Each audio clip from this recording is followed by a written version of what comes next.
তুড়ি মেরেই খালি চপের জুড়ি থাকে যদি তাতে ফিশ চিজ বল সঙ্গে মোচার চপ। চিজ তো বাচ্চা থেকে বড় আমাদের সবাইরই বেশ পছন্দের, তাহলে এই চিজ দিয়ে যদি বানিয়ে নেওয়া যায় ফিশ চিজ বল তাহলে কেমন হয় বলো। সঙ্গে 5 থেকে 10 দিন কন্টেনারে স্টোর করে রেখে দিতে পারো, বাড়িতে হঠাৎ অতিথি এলে 5 মিনিটের মধ্যেই রেডি করে দিতে পারবে। চলো দেরি না করে তবে এই দুটো রেসিপির জোগাড়গুলো দেখে নেওয়া যাক। তার আগে বলে রাখি, নমস্কার বন্ধুরা, আমার নতুন আরও একটা ভিডিওতে তোমাদের সকলকে স্বাগত জানাই। যে কোনো চপেই দারুণ স্বাদ আর গন্ধটা আসে ভাজা মশলার জন্য। তারই জন্য 1 চামচ গোটা জিরে, 1 চামচ গোটা মৌরি, গোটা গোলমরিচ, 1 চামচ ধনে, সঙ্গে এলাচ, কয়েকটা শুকনো লঙ্কা, দারচিনি শুকনো খোলায় রোস্ট করে সেটাকে ঠান্ডা হওয়ার জন্য রেখে দিয়েছি। এইদিকে তারপরেই কাটতে বসে গেছি মোচা, যা বেশ সময় সাপেক্ষ এবং ঝামেলার কাজ বলতে পারো। তবে ভালো জিনিস খেতে গেলে একটু তো ঝামেলা পোয়াতেই হয়, কি বলো তোমরা? তা মোচার ফুলগুলোর মধ্যে থেকে পুঙ্কেশ্বরগুলো বাদ দিয়ে ছোটো ছোটো করে কুচি করে কেটে সেগুলোকে জলের মধ্যে রেখে দিয়েছি, না হলে কিন্তু এর কালো কষটা উঠে আসবে, যেহেতু আয়রন আছে এর মধ্যে। তারপরে মোচাটা সিদ্ধ করতে বসিয়ে সমস্ত জোগাড় করে নিয়েছি। সিদ্ধ করার জন্য কিছুটা জল, লবণ আর হলুদ দিয়ে মোচাটাকে 90% মতো সিদ্ধ করে নেবে। পুরোপুরি সিদ্ধ করবে না, কারণ কষানোর সময়তে বাকি সিদ্ধটা হয়ে যাবে। আমি এখানে মাছের চপ মানে ওই ফিশ চিজ বল আর মোচার চপের জন্য 2টো পেঁয়াজ নিয়েছিলাম, সেটাকে ছোটো ছোটো কুচি করে কেটে নিয়েছি। কাঁচা লঙ্কা নিয়েছিলাম 4টে মতো, সেগুলোকে ছোটো ছোটো কুচো করে নিয়েছি। রসুন আর আদা যেগুলোকে থেঁতো করে নিয়েছি। সমস্ত জোগাড় করতে করতেই মোচাটা সিদ্ধ হয়ে গেছে, তাই নামিয়ে নিয়েছি। আর রোস্ট করে রাখা গোটা মশলাটাকেও মিক্সিতে গুঁড়ো করে নিয়েছি। তারপর রসুন আর আদা থেঁতো করে নিয়েছি এইভাবে। তোমরা চাইলে মিক্সিতেও পেস্ট করে দিতে পারো, তবে আমার মনে হয় চপের মধ্যে কিন্তু এইভাবে আদা আর রসুন থেঁতো করে দিলে এর স্বাদটা অন্য রকমের হয়। তারপর কড়াইতে একটু সর্ষের তেল দিয়ে তার মধ্যে কুচনো পেঁয়াজ, কাঁচা লঙ্কা আর আদা রসুনের পেস্টটা দিয়ে ভালো করে কষিয়ে সিদ্ধ করে রাখা মোচাটা দিয়ে দিয়েছি।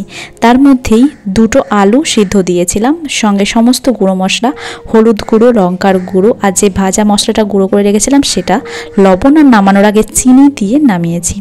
এরপর একটা গোলা মতো বানিয়ে নিয়েছি। 5 চামচ ময়দা, 2 চামচ কর্নফ্লাওয়ার, লবণ আর কিছুটা পরিমাণ জল দিয়ে। বেশি পাতলা বা বেশি ঘন করবে না, ব্যাটারটা একটু মিডিয়াম রাখবে। তারপর যে মোচা চপের পুরটা বানিয়েছিলাম হাতের তালুতে রেখে একটু সামান্য চাপ দিয়ে গোল গোল করে বানিয়ে নিয়েছি।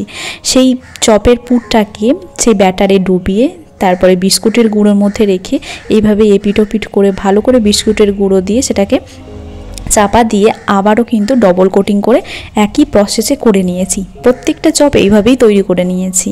তারপর মিডিয়াম আঁচে তেলটাকে গরম হতে দিয়ে মিডিয়াম আঁচে রেখে চপগুলোকে ভেজে তুলে নেবে এইভাবে লাল লাল করে, তাই তৈরি হয়ে যাবে খুব সুন্দর এই মোচার চপ। কখনো কিন্তু তেলের টেম্পারেচারটাকে হাইতে রেখে চপগুলো ভাজবে না, তাহলে কিন্তু ভিতরটা হবে না আর বাইরেটা দেখবে একদম পুড়ে যাবে। এরপর ফিশ চিজ বলের জন্য 4টে মতো আমি পেটির মাছ নিয়েছিলাম, সেগুলোকেই লবণ দিয়ে সিদ্ধ করে নিয়েছি। হাতে কিছুটা সময় নিয়ে ভালো করে মাছের কাঁটাগুলো বেছে নেবে।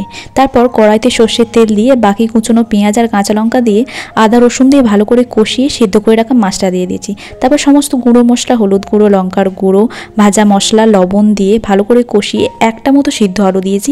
এর বেশি আলু দেবে না, তাহলে মাছের যে তুমি ফিশ চিজ বল বানিয়েছো সেটা বোঝা যাবে না, তাই মাছটাই বেশি থাকলে ভালো হবে।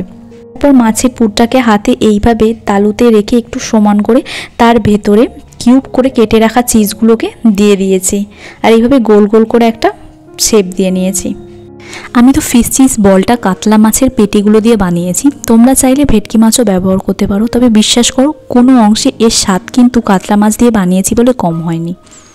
তারপরে মোচার চপের মতো একই প্রসেসে এই গোলাকার বলগুলোকে প্রথমে ময়দার ব্যাটারে ডুবিয়ে তারপরে বিস্কুটের গুঁড়ো লাগিয়ে ডবল কোটিং করে প্রত্যেকটা বানিয়ে নিয়েছি।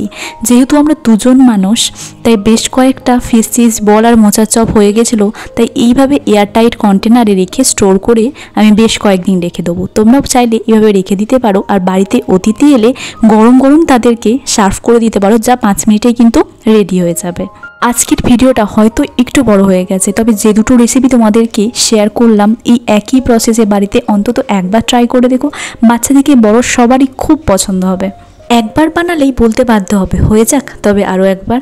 আজ তবে এখানেই শেষ করলাম, দেখা হচ্ছে আমার পরে নতুন কোনো ভিডিওতে। ভিডিওগুলো ভালো লাগলে প্লিজ চ্যানেলটিকে সাবস্ক্রাইব করতে ভুলো না।